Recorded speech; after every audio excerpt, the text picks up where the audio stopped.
skeptical of draws that contain 3 melee cores, which is what we're seeing on the side of Team Team Zero right now.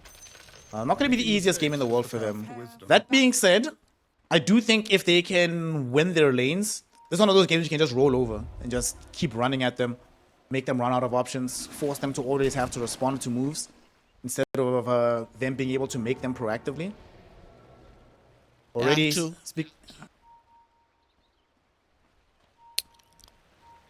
are they gonna catch somebody? No. You know that the Nature's Prophet is somewhere planting vision, but he was too quick to escape. I think one of his wards got pinged out. Where the Winter Wyvern's courier is right now. They're pinging there. Let's see if he knows. Red Panda. Sentry. He doesn't know. Wrong side. Oh, he still has a sentry. Okay, they could still meaningfully deward this, but these wards that they've planted have given them such good vision that Team Zero are actually going to smoke themselves. They see both supports right now, and they know where Ulu's at. They're going to at least catch one of them. Oh, Ulu is a good kill. And an easy Ulu kill. is a good kill. Oh, he doesn't have waveform either. He is dead for sure. He's going to try and morph out of this. His team is coming to try and help him out, but no way out of this one, buddy. Losing his life here, but he's actually still alive. Kunka ends up dying first instead. Too much damage coming in from Team Bright. Blood grenade throw down to slow them out. Where was ZZQ? They didn't have the right click damage. The Nature's Prophet wasn't there. He got, I think, maybe 1 or 2 in, but he definitely should have TP'd in. This is the thing, though. You went in with the disruption first, and the Morphling got the morph off before it, so he got quite a lot of it out. It is a Slardar mid, and... Hey! Okay, I didn't pay attention to that. I'm gonna be easy versus well, PA. 70 has been known to do this, playing like these off-laner heroes mid. He used to spam Mars a lot, especially in the mid lane. So, I guess Slaughter probably in that wheelhouse as well. How does this lane matchup go? It feels like TA should be completely unbothered in freeform. Catastrophic. I felt like the Kunkka would do better. And Kunkka is not gonna do much better than the Slardar in the offlane. So I think in general, laning setup for Zero is not ideal. Let's put it that way. I'm just watching 70. He has a Fairy Fire, but he's at 50 HP right now. He's trying to rush forward onto XWY. What is happening in this mid lane? He has no mana, but he does have the Fairy Fire to play with. He's trying to bait, but I don't think either of them will die here. Or not, they shouldn't die. They should just play more carefully. It'll be okay. Now you have to be afraid of the side blades, though, if you're 70, because XYW, he went for that one. But he doesn't have the refractions, so can very easily get taken down. Maybe an Nature's Prophet rotates now. To the bottom lane, though.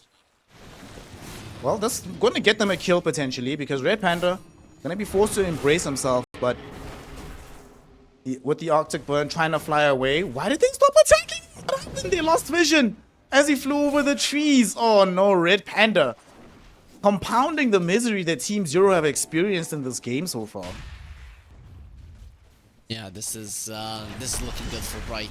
It's also gonna leave the anti-mage unattended for a little bit, and now you don't have to go for the laning shenanigans with the 2 melee heroes. You can just punch the anti-mage in the face. And everything is starting to work out here. This would have been such a different game if that Morphling had died first, but not only does he not die, he's doing really well in the CS. Mid, you know, mid could be disastrous, but so far 70 is holding it down. You know, keeping parity with his TA. She hasn't gone for... She only gets refraction now, but somehow 70 not allowing himself to get completely taken advantage of here. Yeah, he is losing, and he will be probably losing a bit more. But this is solid for the Slaughter. If at some point you get a rotation, it's gonna be nice. And Red Panda, with 3 heroes, they couldn't do it. Okay. With 2. Time around, Beyond. No mana Doesn't have combo. X, so... Yeah. But that's a very nice courier. A very stacked courier. Bracer, a blood grenade, a sentry, and some tangos. Okay. Almost worth a kill. Yeah, that's actually a big deal for sure. But it's still a crawling courier, so it's only gonna be gone a minute. Not the worst thing in the world. Still, in the laning stage, minutes are 1 minute is pretty important. Plus, that courier is gonna be hella slow once again. I guess you hope that you get level 4, but that's not gonna happen for Red Panda. I had an idea. Who was I talking to? I think I was talking to Lizard about this. I think they should change couriers so that the more things are on a courier, the slower the courier is. Give it like a debuff called... What is the debuff called? We're going to call it precious cargo, yeah. To make it slower and slower so you don't just play this game of stacking your courier completely. Yeah, usually people when they put the regen in the courier, then they just put whatever. Like, just bring me everything, because you're gonna be so slow. If people don't know, when you're carrying regen, your courier is even slower than normal. What's the difference? Like 15%? I think it's 15, yeah. Not sure the exact number. Paying attention to exact numbers in Dota. No way, bro. The Chinese players do. That's the thing. That's why they're so good. Speaking of Chinese players being good, right now 70 will find himself not as good as he thought. As he gets taken down by XWY, ZZQ has a very bizarre sprout over there. I mean, I guess it doesn't matter. XWY has a Quelling Blade anyway, but still kind of bizarre that they let that kill happen and then make the rotation. Yeah, it's very bizarre, because usually you would be like, okay, we lost the mid laner, but now it's not you lost the mid laner, we rotated 2 supports and lost the mid laner versus a solo hero. So and we're about to lose Kunkka. Disaster. Kunkka's dead. He's gone for sure. TK snowballed onto him, hit him with the tag team. Yeah, he's So it's gone. all going from bad to worse. Mid lane though, they do get the TA at long last. They managed to figure out that kill, and this is happening on a Siege Dragon wave, so they might be able to find some damage onto the tower as well. Red Panda is there, so you're gonna be fine. The TA just hit her level 6, so that was kind of the last time you're gonna be able to kill her. Now when she traps around the mid lane, it's gonna be almost impossible. 70 needs to be a bit careful here, because both supports are in the vicinity. TA, she's coming in, they got the snowball. Ice shots just came back off cooldown for TK, using them onto 70, who was out of regen. Will be able to try get off one more stick. My gosh, he actually lived. 70 HP. The Slaughter is not dead. Oh my goodness. Just because of his great movement there. If he just wanted to try to go up the ramp, the shards would have gotten him. So he went left, right, and then if you get caught by the shards in the river, it's not that big of a deal. But he turns around and says, no, you guys deserve a kill. Greed is good, 999. But he came back for the arcane rune. Why would he do that? Gets punished super hard for it by Team Bright. Yeah, or 999 or minus 278, because that's the amount of gold that he that he gave to the enemy mid laner. Not ideal. No, not ideal. Anti-mage blinked in aggressively on the top lane, but yeah, it's not gonna be a problem for Erika. No mana nerving. Look at how sad the Pango is. There's a reason we don't see Pango offlane anymore, and this is not a fun matchup for the Pango. Lowest of all the cores in terms of net worth. Anti-mage can't really be stopped by the Pangolier, and that's why Erika is at the top of the net worth right now. The ZZQ wanted to TP in to steal the Wisdom Rune, but arrived just a fraction of a second too late. Didn't even use a scan, if I'm not mistaken. Oh yeah, he did. Okay, he did use a scan, so he knew somebody was there, and he still went for it. So that's a crazy guy. Doesn't care much, I guess. I will die for wisdom. Worth it, man. It makes sense. It makes sense, right? It's so good. The wisdom runes are so freaking good that you are fine giving your life away. I've seen Insania on Liquid just every single time. It doesn't matter. I can get it, I can't get it. He's just running into the wisdom rune, dying. It doesn't matter. His life is just not as valuable, and if you get it 1 out of 10 games, you're gonna be happy. Top lane. Looks like they're trying to surround Erika here, but I don't think they have enough levels on these heroes to reliably kill him. Level 2 blink at the readies. Got some healing lotuses, and they're actually gonna catch him here. He doesn't have help. He is going to end up dead, it seems. He gets off the Mana Wave. Good, another healing lotus. 1 second blink. He's alive. Oh my goodness. Erika playing the edges of that fight, but not falling off the edges. And in the meantime, his team assassinates XWY in the river. Team 0 striking back hard here at the 8-minute mark. I'm not sure how the Kunkka is so farmed, but sure, especially because he was left alone at some point and he was being pushed back. But all three of the cores of Zero are topping the network chart. When the game started, I didn't expect it to go this way. I expected the Anti-Mage to have a great game, but the other ones, not really. And also on the top lane there, made a mistake, used the counter spell earlier, so he opened up the possibility of a snowball coming towards him, which he could have returned, and then gave yourself like 3 seconds of time.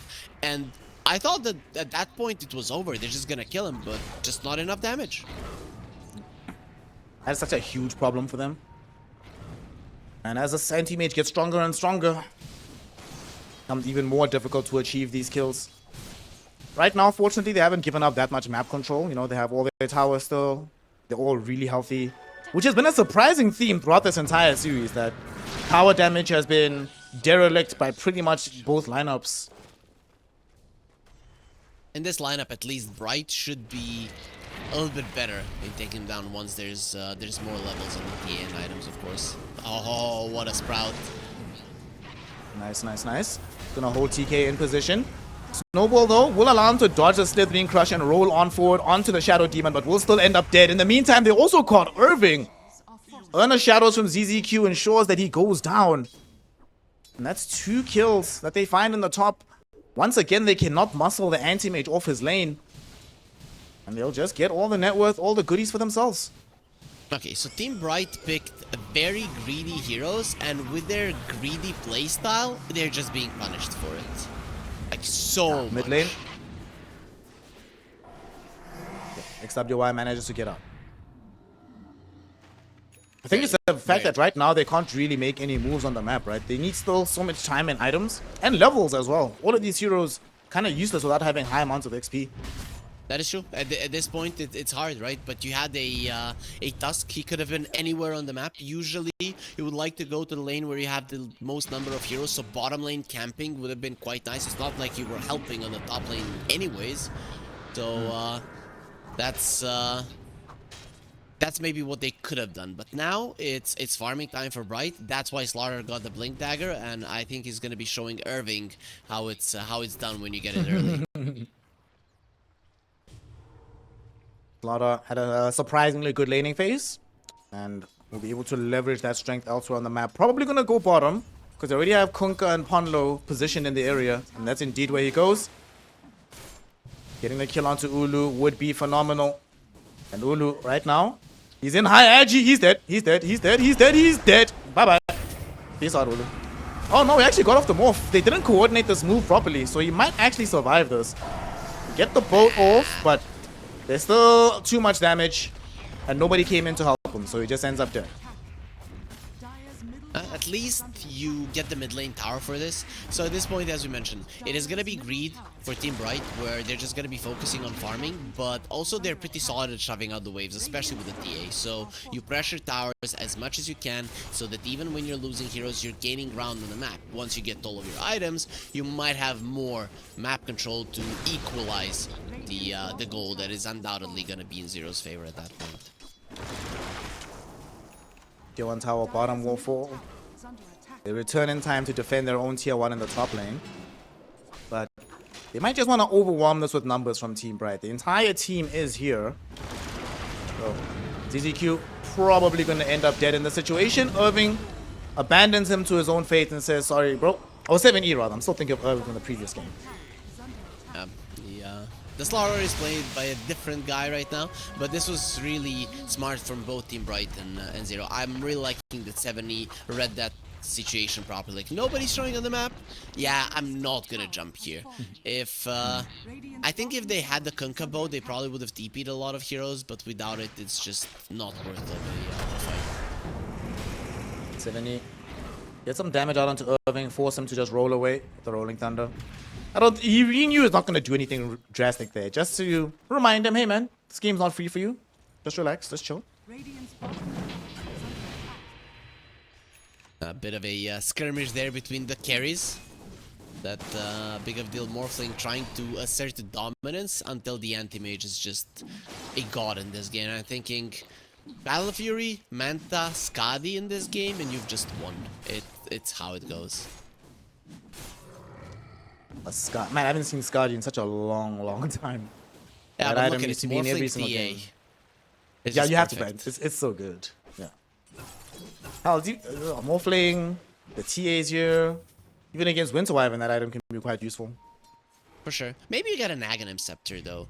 Aghanim Scepter is quite cool, especially when you have a Slardar Kunkka. They can keep players in a position for a very long time, and the Corrosive Haze will allow your illusion to do even more damage. So I wouldn't mind that either. If he's not committing, then Ags makes sense. Now Sponlo and 7 are smoked up again, looking for some inroad on the map. They'll see this Tusk in the mid lane, but never fun to jump a Tusk. You prefer to find another target. Doesn't seem like they're gonna get it though. So the smoke kind of gonna go nowhere. Slardar still wants to make something happen. Killing the Winter Wyvern is always nice, because that's an annoying hero that's gonna be a problem for all of your cores. There it is. Wow, that's a lot of damage. Wow. Wow, that's a lot of damage. Okay. Wasn't expecting Where did that. I definitely wasn't expecting that one. How did he get the vision? Did he just jump him blind in that situation? No, he saw him. He saw him there in the trees. He was hiding from the creeps in the lane. See, so yeah, exactly that. Oh, line okay, that yeah, our okay, observer okay. pulled. I see. In daytime, when you smoke, it's just unfair. You see him, he doesn't see you. You're like a PA. He tried to take the advice of HY and stay in the trees. Didn't work out for him in the end. Still ends up dead. Do you see this cosmetic on the anti-mage? He's fighting with a shuriken. Dude, that should be tossed. Like, what the hell are you doing? Actually, that's true. Fuma Shuriken, instead of throwing them, you just hit people with it. Nice. That's fine, I guess. But looks kind of funny. Oh, that Pango's in trouble. Unfortunately, there is still a tier 1 tower nearby, and the gang doesn't really want to fully commit. Not having absolute vision. Especially because they don't know when Winter Wyvern is. But if Winter Wyvern shows bottom, they might make that jump. Winter Wyvern does show now, but they also know that there aren't enough allies around the Kunkka. Can they actually find this kill? Blade Mail and the Coco Rum will buy so much space and time. And Ponlo comes to the bottom lane. If they can find the X onto Beyond, maybe this kill can happen. But Ponlo is here with the disruption, so Beyond most likely will be able to get out of this. I don't know, if you use the X and you see the disruption, you still have the Winter's Curse to play with, so... I feel like you should Don't you just disrupt... Don't you disrupt Kunkka here? Oh, Morphling, sorry. Then Tusk should be able to find the eye shots. Torrent will come through, but it misses the TK Tusk, so... We're just gonna end up with a dead Kunkka, and Ponlo stuck around for some reason. That's gonna get him punished. Okay. Nice little bonus being awarded there. The entirety, basically, of Team Bright is here. 4v2, and they prevail on the side of Team Bright. Yep, that's nice for them to get this gold lead into their favor. It's kind of important, at least for her cores to be out of the anti-mage. If the anti-mage starts pulling out ahead, he's not gonna stop. And you have pretty solid farmers on your side as well, but they kind of suck versus the anti-mage in general if the game drags on. And anti-mage isn't like the strongest late game hero, but versus these two is gonna be amazing. Bro, Irving actually just straight up outplayed 7E. What a player. 7E had him dead to rights, right next to the Lotus Pool. They even brought ZZQ, but he literally just outwalked him without even needing to use Swashbuckle. What a god. And they might even punish 7E for this now. TK finding the initiation. The rest of the team is around him. Harry, I don't know if you're getting the same feeling I am, but it's starting to feel like Team Zero is falling apart a little bit right now. They don't have heroes to work together at this point. You need to split a bit. I think 7E's idea is to force rotations, go back, force rotations, go back, but he is always staying a little bit longer thinking if he can get a kill. Dire's top tower is under attack. Anti-Mage will just get away while he's farming right now, but Team Bright feels like they are starting to hit their stride right now. TA can start building into her own BKB with the Blink D-Lance. Man, I miss the days where TAs would have, instead of Blink D-Lance shot, we'd have a Blink Deso. That was good times. Much more exciting stuff. But AM is in trouble. I don't think AM's in trouble. I think AM is dead, my friend. They're gonna jump him right now. TK throws him up into the air. The stuns are there. Ponlo, he gets kept from the disruption. But nonetheless, the AM too close to the tier 2 tower, gets the bonus armor. And they do not have the damage to finish him off.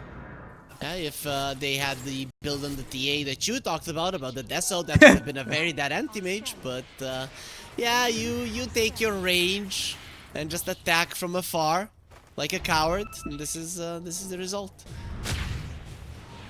Well, the cowardice might at least lead into a Ponlo kill as he gets decimated in the top lane.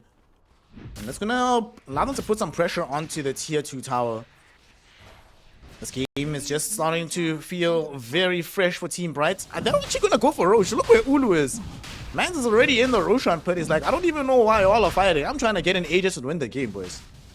Yep, and the XWI is coming to assist. I'm liking what the Morphling is going for. It's a butterfly.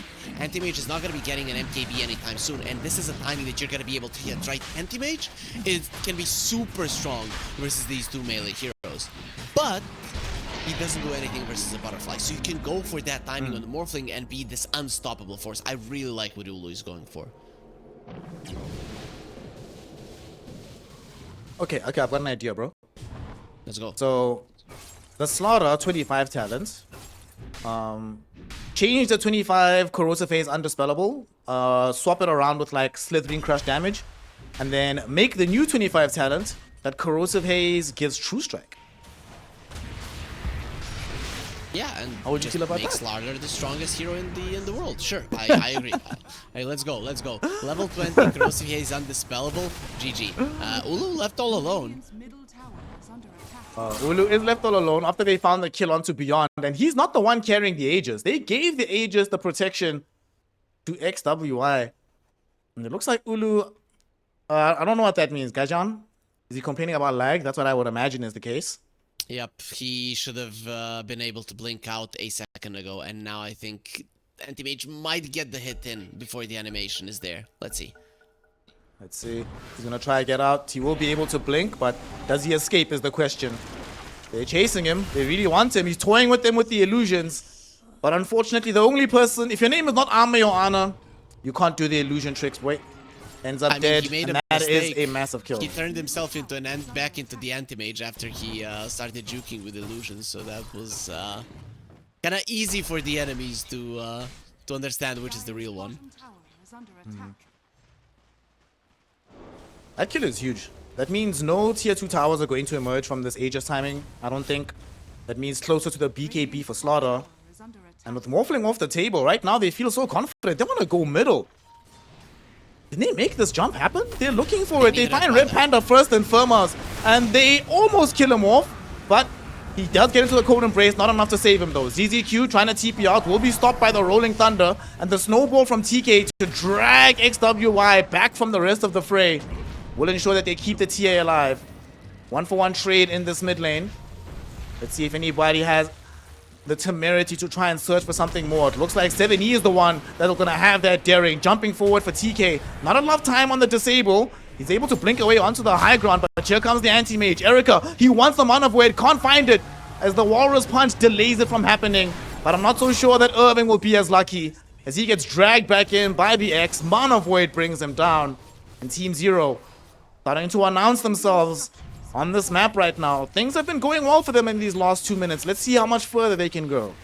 Radiant's middle tower. That Morphling kill opened up so much for them, and now you want to be on the aggressive. Ooh, the stun from 7E, finding 2 heroes on the high ground. There will be a Winter's Curse though onto 7E, but Ponlo, having thrown through the Shadow Poisons, it helps them to get 2 kills. The ultimate out onto the Morphling. Ulu, he's trying his best here. The Water Park holding him in position. He's lost all his mana, and the Torrent will ensure that he loses his life.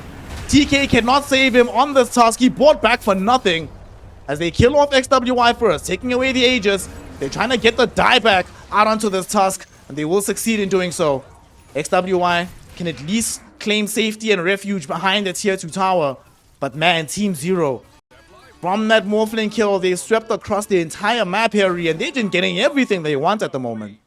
And with sheer speed, they're just going everywhere. This is the effect of the Nature's Prophet, that when an enemy hero is dead, you can shove in the side waves so easily, and then you can focus on whichever part of the map you want. This time around, it was the mid lane, and they just went forward and forward and forward. And the only reason the TA is alive is because she had an Aegis, but now it's not there any longer. You didn't get any tier 2s, you lost ground, you lost gold, and you got the anti-mage, or the enemies got the anti-mage at the top of the network chart. Everything worked out for Zero.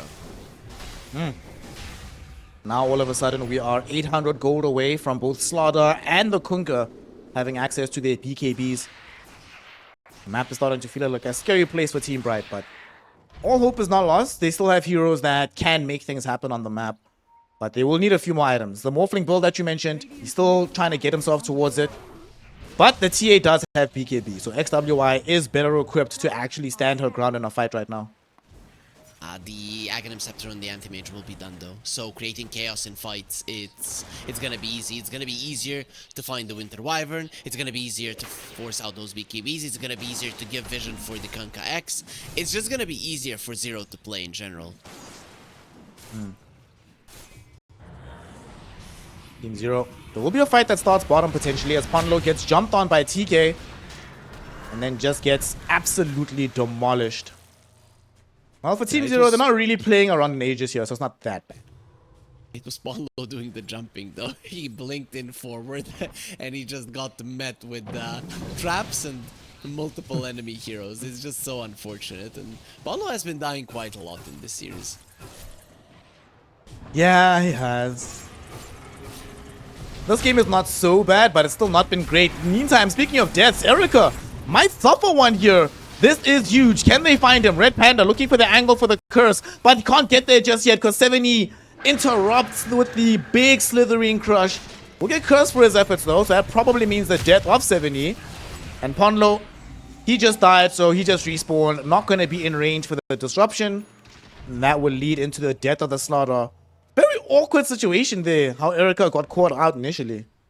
In classic anti-mage players, right? I'm gonna maximize my farm by stealing everything that you have, and then you put yourself in a really bad spot. So it's very important that he survived here. So 7E, I like that he gave his life away. It's just of the utmost importance that the anti-mage does not die in a split push. Dying in a team fight, it's a completely different thing because a lot of spells are gonna be expended, but dying in a split push is just straight up disaster. Ponlo, this time around he tries to blink away, but there's too many traps. He's probably going to end up dead regardless. We'll try for the disruption play. Will it help him? It will, but now one swashbuckle will kill him, but it's actually just going to be the hit from the Winter Wyvern. And now Wyvern, though, might be in danger herself. Pango for Irving out of mana as well. So is the Winter Wyvern. Looks like two heroes could die. As Winter Wyvern goes down, 7E finds the stun to set up for the kill. And with both of these heroes down for the count, they can start pushing out to the tier 2 tower and hopefully take control of the area before the big man comes back. Open area fights are really hard for Bright because your Winter's Curse is not going to be that great. Your Tusk won't really know who to jump in and save. It is overall hard. Bright need to be pretty well positioned for fights, and that's why the Zero lineup is so good versus them. You shove out the waves with the Nature's Prophet, you shove out the waves with the Anti-Mage. It's hard to fight in an area that you choose. Tier 2 tower will now fall. Erica, he knows there's no kills happening here. He's just zoning them back, announcing himself a little bit. And that's also going to give us the timing of the double BKBs. Kunkka and Slaughter are ready to fight. How far away are TA and Pango from their big items? We almost have the Deso for the TA. And we just finished the Butterfly for the Morphling. So they've got some decent strength on those two cores, but we desperately need Irving to have his Blink Dagger. Feels like that's been the story of the series for Irving. When can we get this man a blink? You can't get into a good position with Team Bright for the Morphling to be attacking the tower, and then you are behind him with the saves of the Blink Snowball and the Winter's Curse. Your lineup doesn't work, and I think Team Zero have already put themselves in a position where they should not allow Bright to shove out the lanes enough so that they can do what their lineup is solid at. And it looks like they're going to take that advice because three heroes are smoked up. Heading to the top side of the map. They want to remove this tier 1 tower, hopefully get a kill in the process. And they actually scouted these heroes. This observer ward placed in by ZZQ next to the tier 1 gave them so much information. So they know how to plan this next stage of the fight. Be bright. Radiant's So top hard tower for them is to under engage. They hate this game right now. It's just impossible. If you blink in with the Tusk, it's not good. If you go in with the Pango, it's not good. You need the enemies to start on one of your heroes on your terms. It's just so hard to do in this scenario. I've got an easy fix, bro. We just need Aghanim Scepter on TK, so then he'll do the blink, kickback, snowball combination. Very easy. Nice and simple. Yeah, that's actually nice and simple, but he's not going for it. No, he wants Yule Scepter, and he might not even get there if he ends up losing his life here. They can try to contest this Wisdom Rune, but Team Bright ended up losing said contest, and now they're going to lose the life of their supports. They're not done just yet. They wanted to chase for more, but ZZQ got caught in between XWY and Ulu and gets blown the hell up. But it's still 2 for 1 for Team Zero, so they will happily claim this tier 2 tower as well. Okay, DA has the death, so maybe you can jump a hero with a Tusk and the DA delete him, and that might change the fight enough so that it's then long enough for Zero to make a mistake. So I think Team Bright should be on the aggressive. Did they not spot each other? Yeah, they did. They spotted each other now. But this is a Slaughter, very tough customer to kill. He's just trying to buy space and time for the rest of the crew to show up. Now that they're here, they really would like to bring down XWY, who's trying to escape with this BKB. His team is buying him space and time. Shout out to Irving for making all of this happen. That keeps the TA alive. And nobody dies on the side of Team Bright. So they did force out the BKB on the TA, but the Slaughter used his own. So in general, this is pretty even. The thing is, Slaughter can fight without the BKB. The TA, unfortunately, cannot. The Torrent Storm is way too annoying. Torrent Storm is a massive, massive problem right now. Anti-Mage gets the illusions out onto the Morphling, sees where he's at. Definitely doesn't want to jump him though, but will force him away from the farming area. Team Zero just want to keep building and building this lead. The question is though, Harry, when do they go to Roshan? Because the big man is available, but he's coming down in 8 seconds. Do they just go immediately right now? Prepare to take the Rosh? They prepare, but you do not walk into the pit. You understand that the Winter's Curse and the Rolling Thunder are gonna kill you there. Plus, there could be some traps. You wait on vision. So I like what Team Zero are doing right now. Actually, they're gonna don't focus on rush. You kill it fast, but I don't know if you kill it that fast.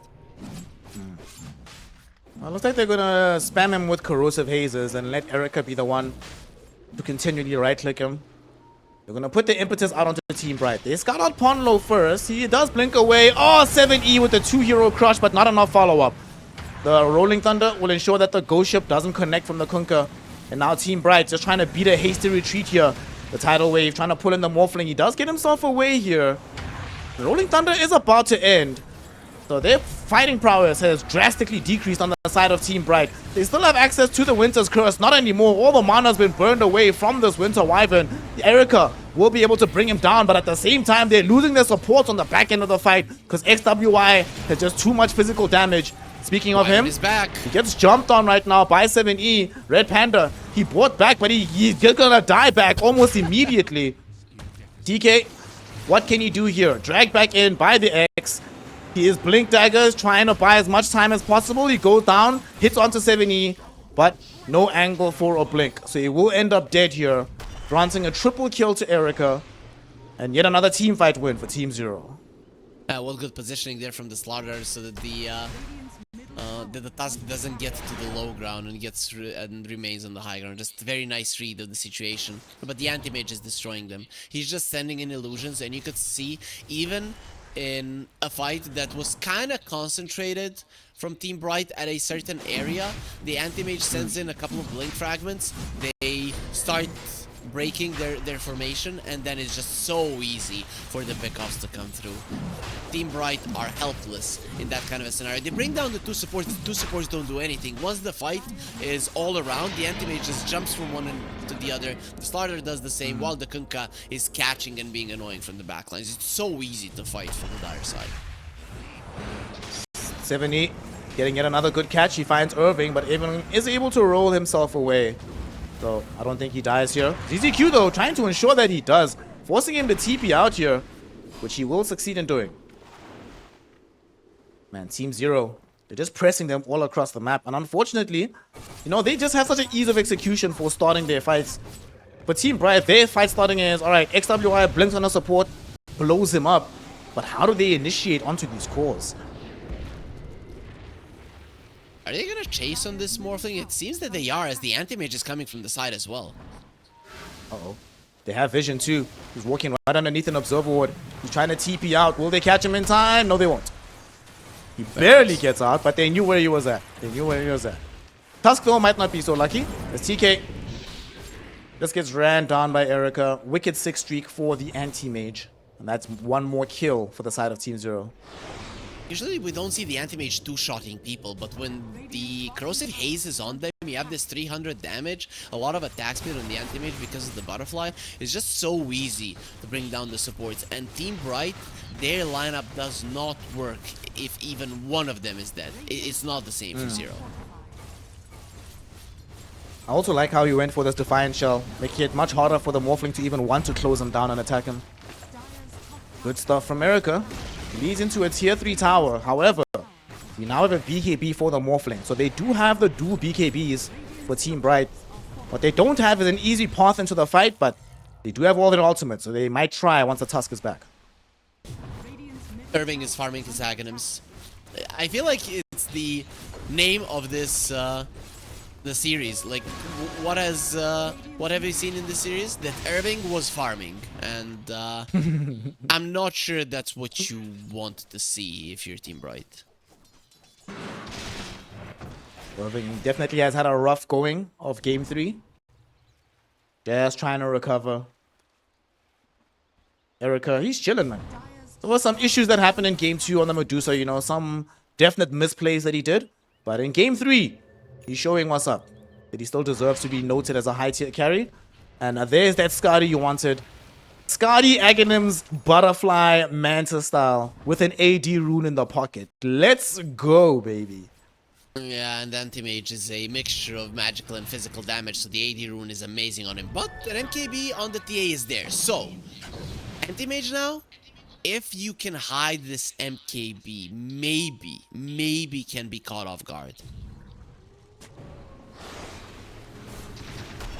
XWI unfortunately has not hidden well enough. Gets scouted out by the Slaughter, but they didn't pick out the item. Look where Erica is. Looking for the backstab here. After the initiation happens from somebody else in the squad. Blink Fragment is going to be there. Look at the damage on the T. Oh my god. XWI just gets eviscerated by Erica. Winter Wyvern zoned back into the fountain as they finally go for the Rolling Thunder from Irving. Do they have the lockdown? Perhaps, but I'm not so sure they have the damage. They're going for Erica. He's actually falling very low, but this is still his first life, Harry. Even if he dies here, they're going to have to deal with him again. But miraculously, they do manage to do it. They take life 1. But now what for life 2? They still have the Winter's Curse, though. They deploy it onto Beyond. The damage is coming out, but Ponlo, with the disruption, immediately ends that fight. In the meantime, down to the south, Tusk ends up getting brought down by the rest of the lineup. Ulu with the BKB trying to man up, trying to force everybody back, but instead gets forced back into the fountain himself as he does not have enough HP. Hangalier gets eviscerated by Erica. And Team Zero take a lane of Rax, and they have not lost a single hero doing it, Harry. Only the Aegis got popped in the meantime. And 7E's continuing to mark the Morphling with the corrosive haze. Like, you cannot leave your base. We see you. And Ulu, you know, you have to use the Manta to be able to deal with it. No glyph. This is gonna be mega creeps from what it seems. Yep. Not just mega creeps. They just call it. They throw in the towel. They look at the situation. They appraise the state of the game and conclude that it is pointless. GG, well played is called.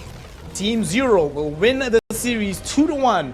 and continue in the upper bracket of the 23 season Dream League qualifiers.